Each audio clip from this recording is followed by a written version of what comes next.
BBC Nepali सेवाको साँझ पखबाट शरद केसीको नमस्कार। आज कार्यक्रममा कोरोना भाइरस संक्रमितको दैनिक गणना अहिलेसम्मकै उच्च, थप 2 जनाको मृत्यु। जम्मा 671 जना संक्रमित हुनुहुन्छ र जम्मा संक्रमितको संख्या 7848 छ। बढीमा फागुन महिनासम्ममा संक्रमण नियन्त्रणमा आउने प्रधानमन्त्रीको विश्वास, तर क्वारेन्टिन राखिएका क्षेत्रका जनप्रतिनिधिको गुनासोले दर्शाउँछ त्यहाँभित्रको बेहाल। क्वारेन्टाइनमा बस्नेहरू खानपिन सबै बोरी बिस्तारा सबै आफ्नो घरबाट लगेको पनि देखिएको छ। उहाँहरूलाई हामीले दिन सक्ने हामीसँग केही पनि हुँदैन। त्यसले गर्दा हामी बिचमा पिछिल लिएर मर्का परेको अवस्था छ हामीलाई। राष्ट्रपतिद्वारा संविधान संशोधन विधेयक प्रमाणीकरण र अमेरिकाका पूर्व राष्ट्रिय सुरक्षा सल्लाहकारद्वारा लिखित एउटा पुस्तकको प्रकाशन रोक्न ट्रम्प प्रशासनको अन्तिम प्रयास जारी। तर सबभन्दा पहिले आजका प्रमुख विश्व समाचार। विष्णु पोखरेलबाट समाचार सुन्नुहोस्। युरोपियन युनियनको एउटा शीर्ष अदालतले गैर सरकारी संस्थाहरूमा विदेशी दाताबाट रकम ल्याउन रोक लगाउने एउटा हङ्गेरियन कानुन बदर गर्नुपर्ने फैसला सुनाएको छ। बीबीसीका निक थ्रोप भन्छन्, युरोपियन युनियन कोर्ट अफ जस्टिसले भनेको छ, सन् 2017मा बनाइएको यो हङ्गेरियन कानुनले मौलिक हकको हनन गर्छ र स्वतन्त्र रूपमा सम्पत्तिको आदान प्रदानलाई रोक्छ। बीबीसी संवाददाताको भनाई, उक्त कानुनले हङ्गेरीमा वर्षको $26,000 भन्दा बढी रकम विदेशी दाताबाट ल्याउनेहरूले त्यसको घोषणा गर्नुपर्ने र दाताहरूको सूची सार्वजनिक गर्नुपर्ने व्यवस्था गरेको छ। हङ्गेरीको सरकारले भने यसले पारदर्शिता बढाउने बताउने गरेको छ। यो हङ्गेरीका प्रधानमन्त्री भिक्टोर ओर्बान र उदारवादी हङ्गेरियन अमेरिकी समाजसेवी जर्ज सोरस बीचको झगडासँग जोडिएको छ। कोरोना भाइरस महामारीका कारण उत्पन्न गहिरो आर्थिक सङ्कटलाई रोक्नका लागि अर्थतन्त्रमा थप रकम प्रवाह गर्नेमा ब्रिटेन पछिल्लो देश बनेको छ। ब्याङ्क अफ इङ्ल्यान्डले $120 अर्ब बराबरको प्रोत्साहन राशि उपलब्ध गराउँदैछ।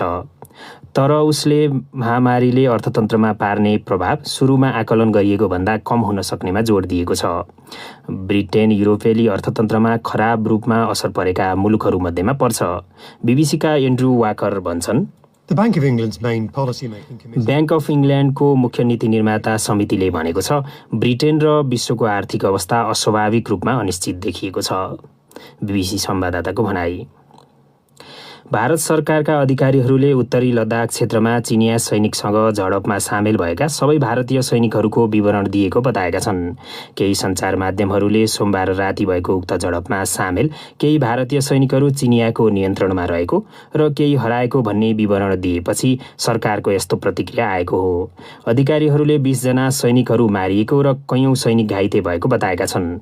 उक्त झडपमा दुवैतर्फबाट गोली चलेको थिएन। चिनिया विदेश मन्त्रालयले चाहिँ त्यस क्षेत्रमा अवस्था सामान्य रहेको जनाउँदै भारतीय सैनिकहरूलाई आफ्नो क्षेत्रमा प्रवेश नगर्न भनेको छ। तपाईँ बीबीसी नेपाली सेवाको साँझ पख सुनिरहनु भएको छ। सन् 2010मा लन्डनमा एकजना पाकिस्तानी राजनीतिज्ञको हत्या गरेको आरोपमा पाकिस्तानको एउटा अदालतले 3 जना मानिसलाई जन्मकैदको सजाय सुनाएको छ।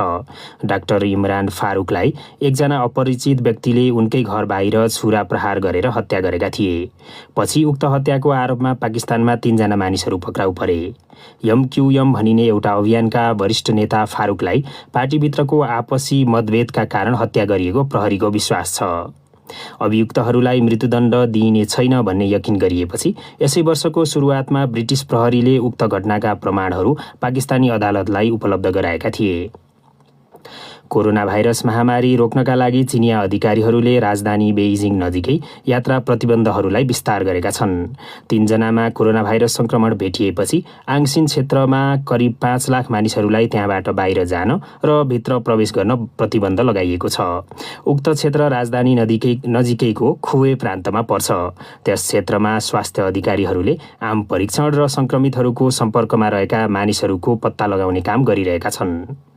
र अफगानिस्तानको रक्षा मन्त्रालयले दक्षिणी प्रदेश कान्दाहार स्थित एउटा सुरक्षा जाँच चौकीमा भएको आक्रमणमा कम्तीमा 13 जना तालिबान विद्रोहीहरू मारिएको बताएको छ। मन्त्रालयका अनुसार त्यहाँ भएको तीव्र झडप पश्चात विद्रोहीहरू पछि हटेका छन्। तालिबानले भने उक्त घटनाबारे हालसम्म प्रतिक्रिया जनाएको छैन। उक्त प्रदेशकै कुनै क्षेत्रमा तालिबानले एउटा सैन्य आधार शिविरमा हमला गर्दा कम्तीमा 7 प्रहरी अधिकृतको मृत्यु भएको र 5 जना घाइते भएको बताइएको छ। यो BBC नेपाली सेवा हो।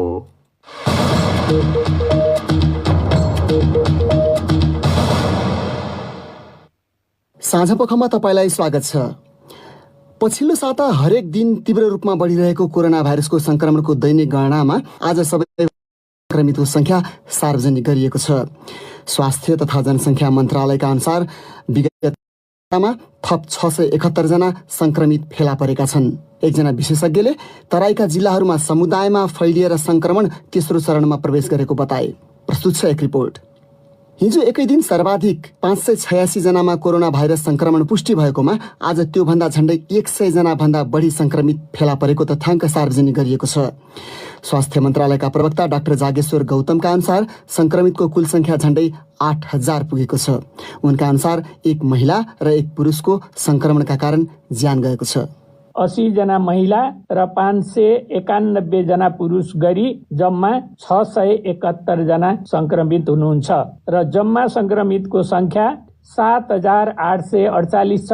त्यसमध्ये महिला 619 जना र पुरुष चाहिँ 7229 जना। मनाङ जिल्लामा पनि संक्रमित भेटिएपछि कोभिड-19 को विस्तार देशका 77 मध्ये 74 जिल्लामा भएको छ। स्वास्थ्य मन्त्रालयको नियमित पत्रकार सम्मेलनमा विशेषज्ञको रूपमा सहभागी डाक्टर प्रभात अधिकारीका अनुसार संक्रमणका 4 चरण मध्ये तराईका जिल्लामा संक्रमण तेस्रो चरणमा प्रवेश गरेको छ।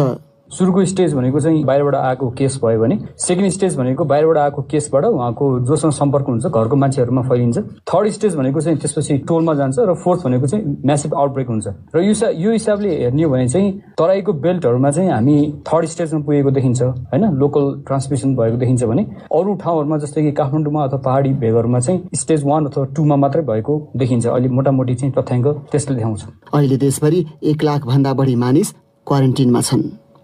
तर क्वारेन्टिनको सुविधा र परीक्षणको गतिप्रति स्थानीय तहका जनप्रतिनिधिहरू समेत असन्तुष्ट देखिन्छन्। अर्घाखाँचीमा क्वारेन्टिनमा रहेका एक युवाले परीक्षणको नतिजा नआउँदै हिजो आत्महत्या गरेका थिए। कतिपयले त्यसलाई सरकारी कमजोरीको एउटा प्रतिनिधिमूलक उदाहरण ठानेका छन्। क्वारेन्टिन र परीक्षणको सुस्त गतिले निम्त्याएको समस्याबारे बुटवलबाट माधव नेपाल भन्छन्। अर्घाखाँची सिद्धगङ्गा नगरपालिकाको हरि माध्यमिक विद्यालयको क्वारेन्टिनमा बस्दै आएका 43 वर्षीय देवबहादुर विकले हिजो बिहान गरेको आत्महत्याको घटना र उनको शव व्यवस्थापनको प्रक्रियाले पनि कोरोना भाइरसका अगाडि सरकारहरू कति उदासीन छन् भन्ने देखाउँछ। भारतबाट आएर जेठ 10 गतेदेखि क्वारेन्टिनमा बस्दै आएका विकको स्वाबको नमुना सङ्कलन करिब 2 सातापछि गरिएको थियो र त्यसको रिपोर्ट आउन 11 दिन लाग्यो, जुन बेला उनले आत्महत्या गरिसकेका थिए। बिहान 3 बजेतिर रुखमा झुन्डिएर आत्महत्या गरेका विकको शव करिब 16 घण्टासम्म रुखमा झुन्डिरह्यो र राति रिपोर्ट आएपछि मात्र शवको व्यवस्थापन गरियो। 2 छोरा 2 छोरी श्रीमती र दीर्घरोगी बाबुलाई छाडेर उनी त गए, तर बाँच्नेको अवस्था त्यस्तै नाजुक रहेको बताइन्छ। त्यहाँका वडा अध्यक्ष कमल पौडेलका अनुसार अहिले परिवारसँग पानीको बाटो चलाउने अर्थात् क्रिया गर्ने पनि पैसा छैन। पानीको बाटो चलाउनलाई पनि उहाँसँग खर्च छैन भन्नुभएको थियो। मैले कसै सकिन्छ तपाईँको लागि पानीको बाटोको लागि हामी पहल गर्छौँ, हातिनु सहयोग गर्नुहोस्। अब हुने भइसक्यो। अब उहाँहरूलाई कसरी हुन्छ, अब हाम्रो वडाबाट वडाका साथीहरूबाट नभए चाहिँ यहाँको व्यापारीहरूबाट कस्तो सहयोग सक्दो सहयोग गराएर उहाँको लागि चाहिँ काफी व्यक्ति गर्नुपर्छ तत्कालको लागि। त्यस्तै क्वारेन्टिनमा बस्नेहरूको व्यवस्थापनमा पनि कठिनाइ परेको पौडेल बताउँछन्। उहाँहरूलाई हामीले दिन सक्ने हामीसँग केही पनि हुँदैन। त्यसले गर्दा हामी बिचमा चाहिँ पिसिल लिएको अवस्था छ, मल्का परेको अवस्था छ। हामीलाई सुरुमा भएको विपदको अवस्था चाहिँ भएको पैसाले एक चरण राहत वितरण गरियो, चरणको सामान लिने गरियो। अहिले आएर हामीले किने मास्कहरू नगरपालिकाबाट पनि पास नहुने भइसकेपछि नगरपालिकाबाट मास्क प्राप्त नहुने समस्या पर्ने स्थिति आइसकेको छ। प्रदेश नम्बर 5 मा सबैभन्दा बढी कोरोनाको संक्रमण देखिएको कपिलवस्तु जिल्लामा रहेका क्वारेन्टिन व्यवस्थापनमा कुनै पनि सरकारले ध्यान नदिँदा अवस्था नाजुक भएको बताउने यशोधरा गाउँपालिकाका अध्यक्ष गिर्जेश कुमार पाण्डेले क्वारेन्टिनको व्यवस्थापन आफ्नै स्रोतले गर्नु परेको बताउँछन्। संघीय सरकार र पनि प्रदेश सरकारले बजेटमा पठाएको अवस्था छ। 10 लाख रुपियाँ प्रदेशले पठाएको थियो। क्वारेन्टाइनमा चाहिँ यो राहत बाँच्ने विषयमा चाहिँ गयो। संघले चाहिँ केही अलिकता पैसा पनि पठाएन। समयमा स्वाब संकलन नहुनु, रिपोर्ट आउन हप्तौं लाग्नु तथा पछिल्लो पटक जाँच बिना घर पठाउनु जस्ता क्रियाकलापले समस्या झन जटिल हुन सक्ने सर्वत्र आशंका गरिएको छ। प्रदेश सभा सांसद विष्णु पन्थीले यो बेला संयम भएर काम गर्नुपर्नेमा संघीय सरकार आत्तिएको जस्तो देखिँदा धेरै कमजोरीहरू थपिँदै गएको बताउँछन्। कतिपय चाहिँ क्वारेन्टाइनमा बस्नेहरूलाई खानपिन सबै बोरी बिस्तारा सबै आफ्नो घरबाट लगेको पनि देखिएको छ। अब जहाँ असाध्यै धेरै चाहिँ संख्याहरू भयो त्यसलाई पालिकाले पनि पुर्याउन नसकेर क्वारेन्टाइन बस्ने तर आफ्नै व्यवस्थापनमा र क्वारेन्टाइनमा ठुलो संख्या चाहिँ भएको भएको हुँदा त्यहाँ सामाजिक दूरी अथवा व्यक्तिगत दूरी पनि कायम नभएको हो। अहिले प्रदेश नम्बर 5 को क्वारेन्टिनमा मात्र करिब 25,000 जना रहेको यहाँको सामाजिक विकास मन्त्रालयले जनाएको छ। संक्रमणबाट मर्ने 9 जना मध्ये अधिकांशको रिपोर्ट मरेपछि मात्र आएको थियो। प्रदेश सरकारले कोरोना भाइरसलाई लक्षित गरेर अहिलेसम्म करिब 44 करोड रुपियाँ खर्च भइसकेको बताएको छ। माधव नेपाल, BBC बुटवल।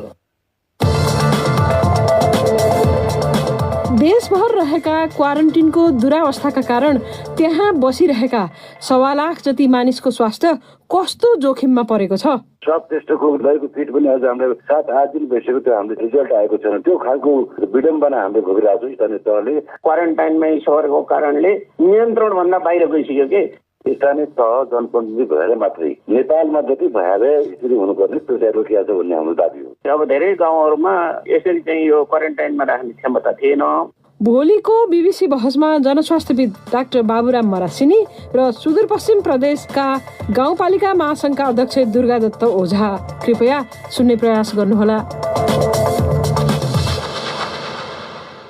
नेपालमा निरन्तर बढिरहेको कोरोना भाइरस संक्रमण साउनको अन्तिमतिर उच्च बिन्दुमा पुगेर ओह्रालो लाग्ने प्रधानमन्त्री केपी शर्मा ओलीले बताएका छन्।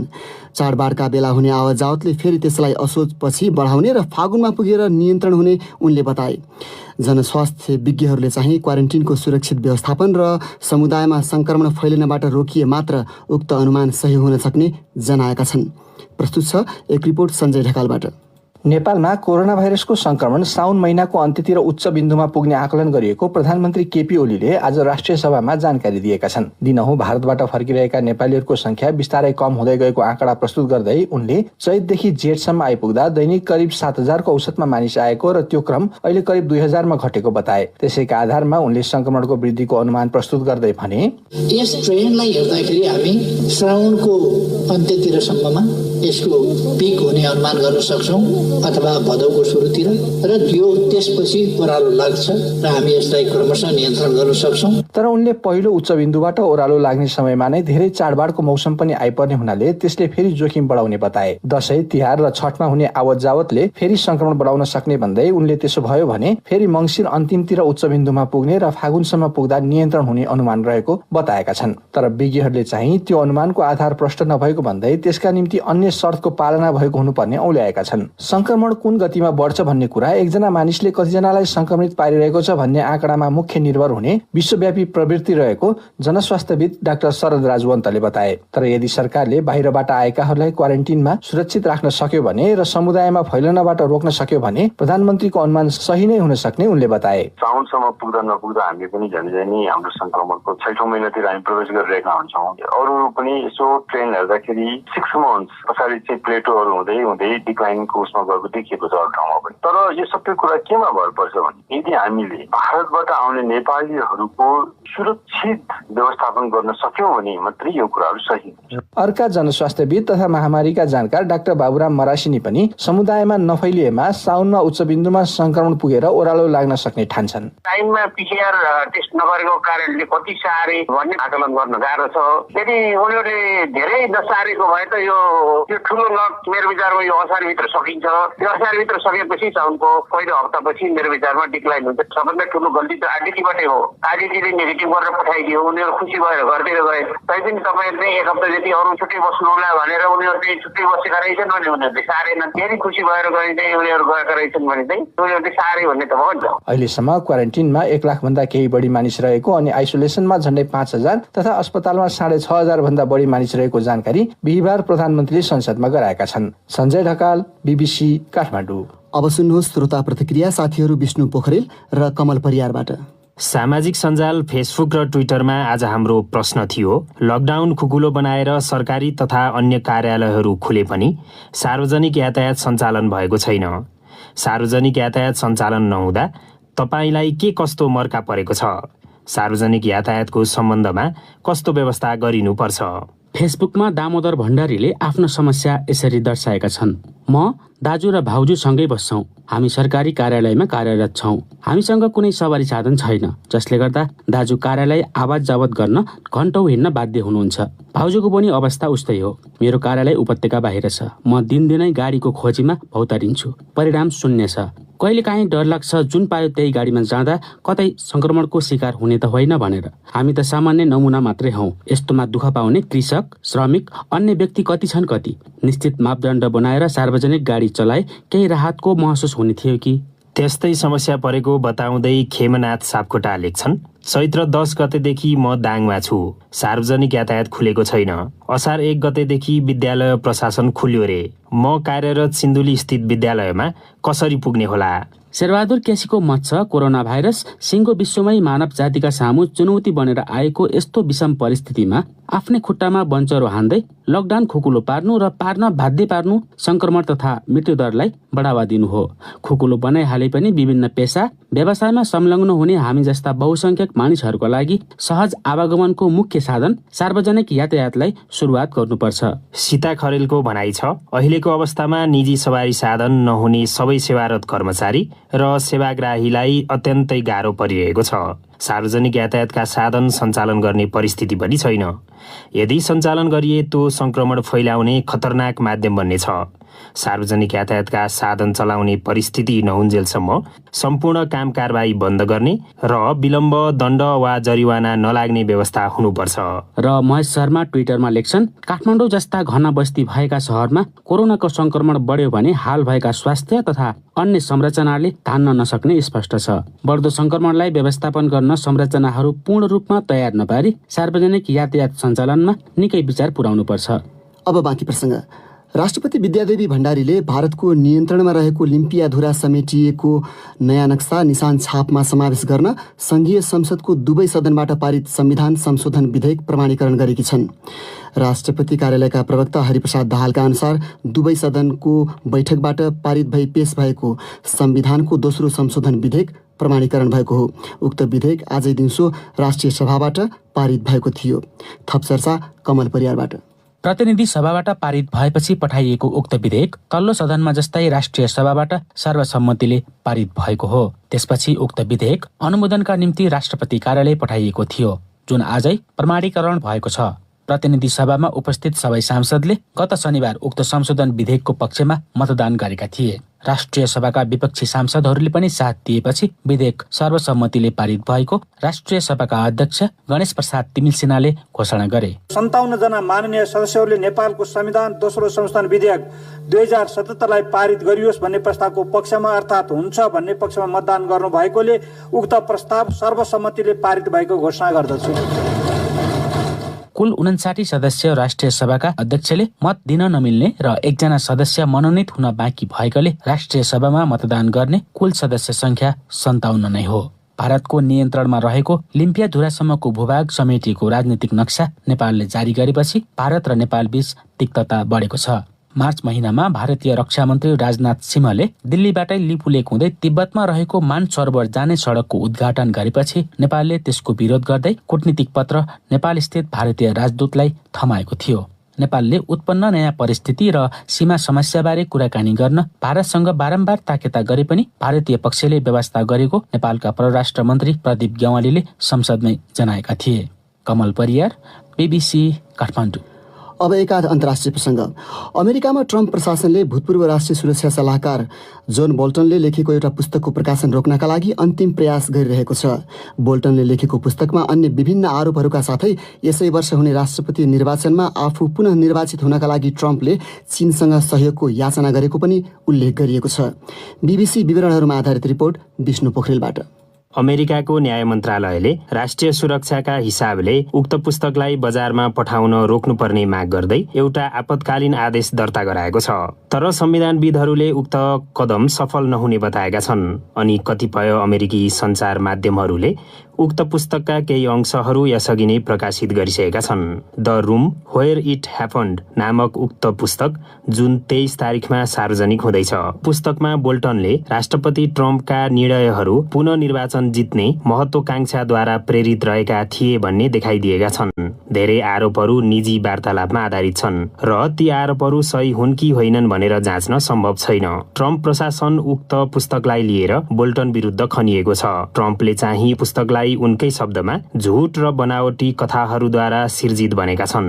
तर बोल्टनको उक्त पुस्तकलाई पहिले उनले सम्हालेको उच्च पदका कारण निकै उत्सुकतापूर्वक हेरिएको छ। गत जनवरी महिनामा व्हाइट हाउसले उक्त पुस्तकमा एकदमै गोप्य विवरणहरू रहेको र त्यो हटाइनुपर्ने बताएको थियो, तर बोल्टनले त्यसलाई अस्वीकार गरेका थिए। बिहीबार ढिलो गरी न्याय मन्त्रालयले पुस्तकलाई बजारमा पठाउन रोक्नका लागि शुक्रबार बहस गर्न एकजना न्यायाधीशलाई भनेको छ। विष्णु पोखरेल, भारतले चिनिया सेनासँग हिंसक सङ्घर्ष भएको गलवान उपत्यकामा आफ्नो स्वामित्व भएको चीनको दाबी अस्वीकार गरेको छ। सोमबार राति त्यहाँ भारतीय र चिनिया सैनिक बीच भएको सङ्घर्षमा कम्तीमा 20 जना भारतीय सैनिकको मृत्यु भएको भारतले जनाएको थियो। उक्त घटनापछि दुई एसियाली शक्तिबीच तनाव चर्किएको छ। बीबीसी विवरणहरूमा आधारित एक रिपोर्ट। गलवान क्षेत्रमा चीनको दाबीलाई भारतीय विदेश मन्त्रालयले उसकै शब्दमा अतिरञ्जित र समर्थन गर्न नसकिने बताएको छ। विदेश मन्त्रालयका प्रवक्ता अनुराग श्रीवास्तवले अतिरञ्जित र अस्वीकार्य दाबी सहमति विपरीत भएको बताएको भारतीय समाचार संस्था पीटीआईले उल्लेख गरेको छ। दुवै पक्षले विकट हिमाली क्षेत्रको विवादास्पद सीमामा भएको घटनाका सम्बन्धमा एकअर्का समक्ष विरोध जनाइसकेका छन्। चीनले आफ्नो क्षतिका बारेमा बताएको छैन, तर भारतीय सञ्चार माध्यमहरूले कम्तीमा 40 जना चिनिया सैनिकको ज्यान गएको दाबी गरेका छन्। भारतका केही सैनिकहरू हराइरहेको बताइएको छ। सीमा विवादका विषयमा भएको हिंसात्मक भिडन्तमा चिनिया सैनिकहरूले प्रयोग गरेको भनिएको कच्चा हतियारहरूको तस्बिर सार्वजनिक भएको छ। बिहीबार सार्वजनिक भएको तस्बिरमा फलामको डन्डीमा किला ठोकेर बनाइएको घरेलु कच्चा हतियार देख्न सकिन्छ। उक्त तस्बिर बीबीसीलाई भारत चीन सीमामा तैनात भारतीय सेनाका एकजना वरिष्ठ अधिकारीले उपलब्ध गराएका हुन् र उनले ती हतियार चिनिया सैनिकहरूले प्रयोग गरेको बताएका छन्। तपाईँ bbcnepali.com ती हतियारको तस्बिर हेर्न र त्यस सम्बन्धी समाचार पढ्न सक्नुहुन्छ। बाँकी प्रसङ्ग नेपालकै। चीनसँगको अन्तर्राष्ट्रिय व्यापारिक नाका रसुवागढी 4.5 महिनादेखि बन्द हुँदा नेपाली व्यवसायीका 200 भन्दा बढी कन्टेनर चीनको केरुङमा अलपत्र परेको व्यवसायीहरूले बताएका छन्। कहिले खुल्ला त्यो एउटा मुख्य नाका? नुवाकोटबाट शक्तिमाया तामाङ भन्छन्। हिउँ तथा पहिरोले सडक पुरिँदा माघ 15 गतेदेखि बन्द भएको रसुवागढी नाका त्यस लगतै फैलिएको कोरोना भाइरसको महामारीका कारण निरन्तर ठप्प छ। माघ 15 अघि सामान लिन केरुङ पुगेका नेपाली कन्टेनर उतै थन्किँदा ढुवानी रोकेर घाटा बेहोरी रहेको र कन्टेनरका पार्ट पूर्जा समेत खिया लागेर बिग्रिन थालेको कन्टेनर व्यवसायीहरू बताउँछन्। नाका बन्दसँगै ढुवानी रोकिएर आफूहरूले घाटा बेहोरी रहेको बताउँदै कन्टेनर व्यवसायी संघका अध्यक्ष मानबहादुर तामाङले नेपाल सरकारले यो सार्वजनिक दूरी कायम गरेर एउटा व्यवस्थित ढङ्गले नाका सञ्चालन गरेर व्यापारीहरूलाई पनि ल अब नाका पूर्ण रूपमा सञ्चालन भयो, आफूले गरेको व्यवसाय धन्दाहरू सिस्टममा ल्याउनु चलाउनु भने हामीले काम गर्न पाउँथ्यौँ, हामीले राज्यलाई कर दिन पाउँथ्यौँ, हामीले व्यापार व्यवसाय गर्न पाउँथ्यौँ, अनि हामीले बैंकलाई शिक्षा दिन पाउँथ्यौँ। नेपालले चीनबाट इलेक्ट्रोनिक्स, लत्ता कपडा, औद्योगिक सामान, स्याउ लगायतका सामान आयात गर्छ भने नेपालबाट खाद्य सामग्री, घरेलु हस्तकला र श्रृंगारका सामान निर्यात हुने गरेको अधिकारीहरूले बताएका छन्। अहिले नाका ठप्प हुँदा आफूहरूलाई भएको समस्या बारे सुनाउँदै रसुवा उद्योग वाणिज्य संघका अध्यक्ष सुकसाङ तामाङ 400-500 जनाले दैनिक रोजगार पाइरहन्छ, त्यो पनि बन्द भएको अवस्था छ। सिजन अनुसारको कपडा पनि नेपालमा पाइरहेको छैन। जुन गर्मीमा पाउनु पर्ने कपडा गर्मीमा पाइरहेको छैन, जाडोमा पाउनु पर्ने कपडा जाडोमा पाइरहेको छैन। रसुवागढी नाका सञ्चालनको लागि नेपालबाट चिनिया सरकारलाई पटक पटक पत्र पठाइएकोमा अहिले पछिल्लो पत्र अनुसार चिनिया पक्ष पनि रसुवागढी नाका सञ्चालनमा सकारात्मक देखिएको बताउँदै उद्योग वाणिज्य तथा आपूर्ति मन्त्रालयका प्रवक्ता प्रकाश दाहालले भने फेब्रुअरीमा एउटा पत्राचार गर्यौं, त्यसपछि पुनः हामीले एक हप्ता अगाडि मात्रै पनि परराष्ट्र मन्त्रालय मार्फत त्यो नाका सुचारू गर्नका लागि पत्राचार गरेका छौं। परराष्ट्र मन्त्रालयले पनि त्यसका लागि पहल गर्दैछ र चीन सरकार यो विषयमा सकारात्मक रहेको बुझिएको छ। अब छिटै यो सञ्चालनमा आउने सम्भावना पनि छ। दैनिक 1 करोड भन्दा बढी राजस्व संकलन गर्दै आएको चीनसँगको अन्तर्राष्ट्रिय व्यापारिक नाका रसुवागढी बन्द भएपछि राज्यलाई त घाटा भएको छ नै, साना तथा ठूला व्यवसायहरू प्रत्यक्ष मारमा परेका छन्। शक्तिमाया तामाङ, बीबीसी नुवाकोट। अन्तिम प्रसङ्ग खेलकुदको। निश्चित क्षेत्रमा लकडाउन खुकुलो बनाउन सरकारले हालै गरेको निर्णयको सूचीमा खेलकुद क्षेत्र नपरे पनि राष्ट्रिय खेलकुद परिषदले सुरक्षित रहेर अभ्यास गर्न सकिने भन्दै खुकुलो नीति दिएपछि केही खेलका अभ्यासहरू हुन थालेका छन्। केही खेलको प्रशिक्षण भने सरकारको पूर्ण स्वीकृतिपछि मात्रै थालिने बताइएको छ। प्रस्तुत छ हाम्रा खेल संवाददाता निरञ्जन राजवंशीले तयार पारेको एक रिपोर्ट। तेक्वान्डो खेलका प्रमुख प्रशिक्षक नवीन कुमार श्रेष्ठले कोटेश्वर डोजाङमा राष्ट्रिय खेलाडी सम्मिलित टोलीलाई नियमित प्रशिक्षण दिन थालेका छन्। कोरोना भाइरस संक्रमणको त्रासका माझ झण्डै 3 महिना लामो समय प्रशिक्षण बिना नै बिताएपछि उनले राष्ट्रिय खेलकुद परिसरसँग स्वीकृति लिएर प्रशिक्षण आरम्भ गरेका हुन्। सम्भावित नेसनल प्लेयरहरू र नेसनल प्लेयरहरू यहाँ पुग्यो। अब हामी कहाँ भयो, जस्तै अब सिसरा डोजाङमा नर्बुले गराइरहेको छ, अब पुलिसको पुम्से टोली पुलिस कहाँ गर्छ, आर्मीको आर्मी कहाँ गर्छ, अनि यहाँ सबै सेनिटाइजरदेखि लिएर हरेक कुरा मास्कदेखि लिएर सबै व्यवस्था छ हामी यहाँ अहिले। नियमित अभ्यास अनिवार्य मानिने खेलकुद क्षेत्रका खेलाडीहरू यति लामो समय लकडाउनमा बस्दा फिटनेसको चिन्ता जनाइरहेको पनि धेरै भइसक्यो। त्यसकारण सरकारको निर्देशन भए पनि फिटनेसको सवालमा थप खुकुलो पार्ने योजना अघि सारेको बताउँछन् राष्ट्रिय खेलकुद परिषदका सदस्य सचिव रमेश कुमार सिलवाल। सेप्टेम्बरसम्मको लगभग अन्तर्राष्ट्रिय टुर्नामेन्ट सम्पूर्ण गेमको बन्द छ। तर खेलाडीको के हुन्छ भने प्र्याक्टिस गरेन भने फिजिकल्ली फिट पनि हुँदैन, मेन्टल्ली फिट पनि हुँदैन। तर अब नेपाल सरकारले नगर भनिरहेको स्थितिमा हामीले त्यो सरकारको आदेशलाई उल्लङ्घन गर्न हामीले पनि मिलेन। त्यसैले हामीले के भनेका छौँ भने सुरक्षित संयमित रहेर बिस्तारै चाहिँ यसलाई अगाडि बढाउनुहोस् भनेर हामीले सबै सङ्घहरूलाई निर्देशन दिएका छौँ। उनका अनुसार समूहगत खेल होइन, टेबल टेनिस, आर्चरी, ब्याडमिन्टन जस्ता एकल खेलको अभ्यास सुरुवाती चरणमा सम्भव छ। यस्ता खेल संघहरू अभ्यासको तयारीमा पनि देखिन्छन्। तर खेलाडीहरूमा कोरोना भाइरस संक्रमित भएमा कसले जिम्मा लिने हो भन्ने डर तिनका पदाधिकारीहरूमा देखिन्छ। नेपाल ब्याडमिन्टन संघका अध्यक्ष रामजी बहादुर श्रेष्ठ भन्छन्, गभर्मेन्टले त्यो गरेको छैन, अब जिम्मेवारी कसले लिने भन्ने एउटा अलिकति समस्या चाहिँ छ। सरकारले पनि अस्ति सुरुमै हेर्नुहोस् भने अस्ति नै भन्नुभएको थियो मिलाउँदैछ। अब त्यो सबै अब ट्रेनिङ गर्न सकिन्छ। अब क्वारेन्टाइन कोच पनि 3 महिना भइसक्यो, त्यतिकै बसिआएपछि अब क्वारेन्टाइन कोच पनि एकदमै न्यासोहरू बसिआ हुनाले पनि अब सुरु गर्दै गर्नुपर्छ जस्तो लाग्छ। सरकारले सञ्चालन गर्न नहुने क्षेत्रको सूचीमा खेलकुद क्षेत्रलाई राखेकोले वैधानिक रूपमै अभ्यास सञ्चालन गर्न कतिपय संघहरू तयार छैनन्।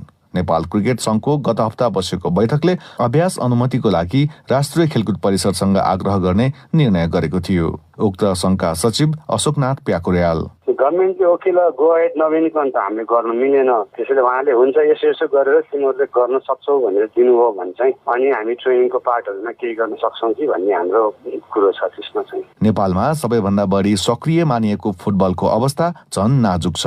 एन्फा कम्प्लेक्स क्वारेन्टिनमा राखिएको छ अनि देशको स्वीकृति मात्र होइन, फुटबल फेरि चलाउनु अगाडि विश्व फुटबल महासंघ फिफाले तोकेको मार्गदर्शनको पालना गर्न आवश्यक रहेको एन्फा अधिकारीहरू बताउँछन्। एन्फा महासचिव इन्द्रमान तुलाधर, ट्रेनिङमा अब प्लेयरको सेफ्टीको बारेमा उनीहरूले धेरै गाइडलाइनहरू पठाएको छ। ट्रेनिङ कसरी गराउनु पर्ने, कति हप्तामै उनीहरूको पिसिआर टेस्ट गराउनु पर्ने कुराहरू छ होइन। त्यो जम्मै सम्भावना सही छैन हेर्नु पऱ्यो नि त। फेरि हामीले प्लेयर लिएर आउने गभर्मेन्टले पिसिआर टेस्टै नगराइदिने भने अप्ठ्यारो हुन्छ नि त।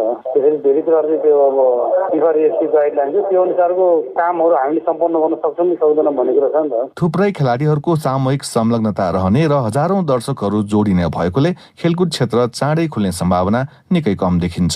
त्यस निम्ति देशबाट कोरोना भाइरसको संक्रमण निर्मूल हुने समय पर्खिनु वा कतिपय राष्ट्रले अपनाएको जस्तै सावधानी अपनाएर खेल सञ्चालन गर्ने विकल्प नै कुर्नुपर्ने देखिन्छ। निरञ्जन राजवंशी, BBC, काठमाडौँ। अब अन्त्यमा प्रमुख विश्व समाचार संक्षेपमा। ट्रम्प प्रशासनले भूतपूर्व राष्ट्रिय सुरक्षा सल्लाहकार जोन बोल्टनले लेखेको एउटा पुस्तकको प्रकाशन रोक्नका लागि अन्तिम प्रयास गरिरहेको छ। युरोपियन युनियनको एउटा शीर्ष अदालतले गैर सरकारी संस्थाहरूमा विदेशी दाताबाट रकम ल्याउन रोक लगाउने एउटा हङ्गेरियन कानुन बदल गर्नुपर्ने फैसला सुनाएको छ। कोरोना भाइरस महामारीका कारण उत्पन्न गहिरो आर्थिक सङ्कटलाई रोक्नका लागि अर्थतन्त्रमा थप रकम प्रवाह गर्नेमा ब्रिटेन पछिल्लो देश बनेको छ। भारत सरकारका अधिकारीहरूले उत्तरी लद्दाख क्षेत्रमा चिनिया सैनिकसँग झडपमा सामेल भएका सबै भारतीय सैनिकहरूको विवरण दिएको बताएका छन्। र सन् 2010मा लन्डनमा एकजना पाकिस्तानी राजनीतिज्ञको हत्या गरेको आरोपमा पाकिस्तानको एउटा अदालतले 3 जना मानिसहरूलाई जन्मकैदको सजाय सुनाएको छ।